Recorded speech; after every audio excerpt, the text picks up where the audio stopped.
នេះបងប្អូនយើងទទួលបាន8 single crochet đấy អញ្ចឹងយើងទាញខ្សែអំបោះហ្នឹងទាញឲ្យជិតមក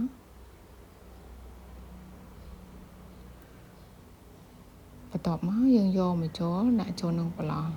ដំបូងដែលយើងចាក់ហ្នឹងហើយយើងតាក់អំបោះបែបនេះមកយើង slip stitch តមកយើង chain មួយ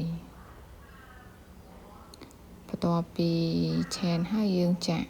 មួយ single crochet ក្នុងមួយប្រឡោះ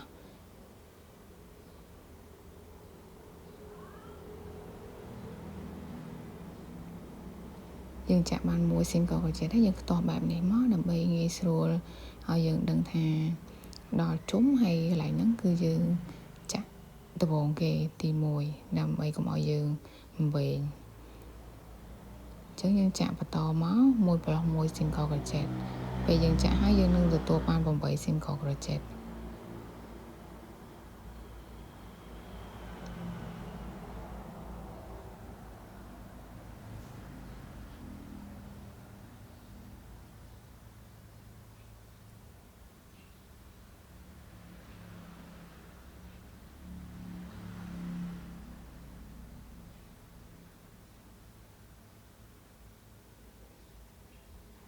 នេះបងប្អូនដល់ជុំហើយអញ្ចឹងយើងភ្ជាប់វាមក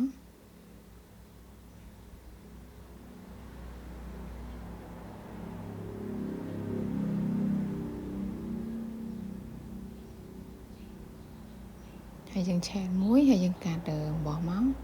ហើយយើងចាក់បែបនេះចំនួន2បងប្អូនយើងចាក់2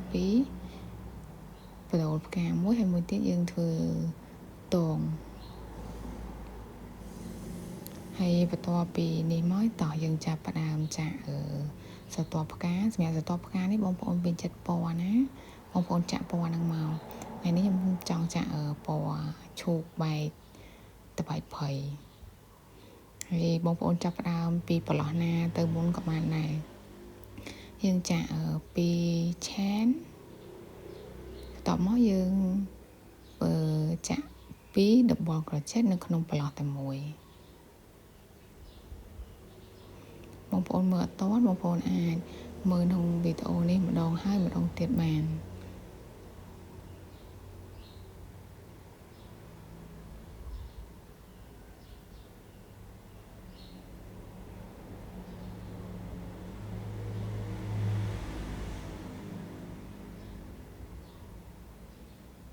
ចានេះបងប្អូនយើងទទួលបានពី double crochet đấy តោះមកយើង chain 2ឡើងទៅលើបន្ទាប់មកយើងយកមកភ្ជាប់នឹងប្រឡោះដែលយើងចាក់ដដែលហ្នឹងយើងភ្ជាប់វាមក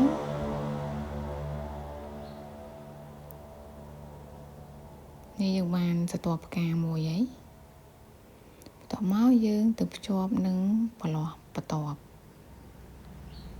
យើងចាក់ចូលនៅក្នុងប្រឡោះបន្ទាប់ហ្នឹងមកដើម្បីភ្ជាប់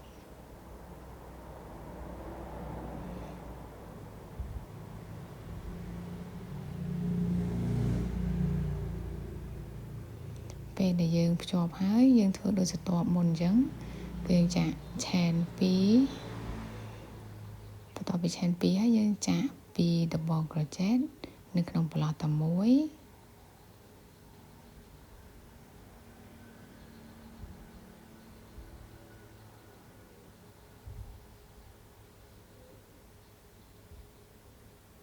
បន្ទាប់មកយើងឆេន2ឡើងទៅលើតមកយើងភ្ជាប់ជាមួយនឹងប្លោះដដែល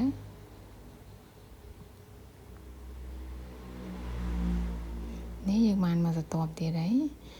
ហើយបន្ទាប់ពីនឹងមកគឺបងប្អូនចាស់បែបនេះដដែលរហូតគ្រប់ប្លោះមកយើងនឹងទទួលបានផ្កាដ៏ស្រស់ស្អាតហើយ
នេះបងប្អូនយើងទទួលបានផ្កាយ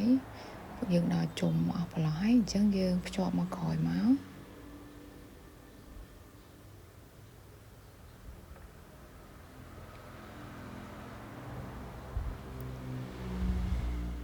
ចាយើងភ្ជាប់ហើយយើងឆេនមួយមកយើងកាត់បោះមកយើងនឹងទទួលបានផ្កាដ៏ស្រស់ស្អាតហើយវិធីចាក់ហ្នឹងងាយស្រួលហើយយើងនឹងទទួលបានផ្កាដ៏ស្រស់ស្អាតហើយនៅក្នុងវីដេអូនេះដែរគឺមានតែប៉ុណ្្នឹងទេបងប្អូនកុំភ្លេចជួយ Subscribe Channel YouTube របស់ខ្ញុំផងដើម្បីទទួលបានវីដេអូថ្មីៗបន្តទៀត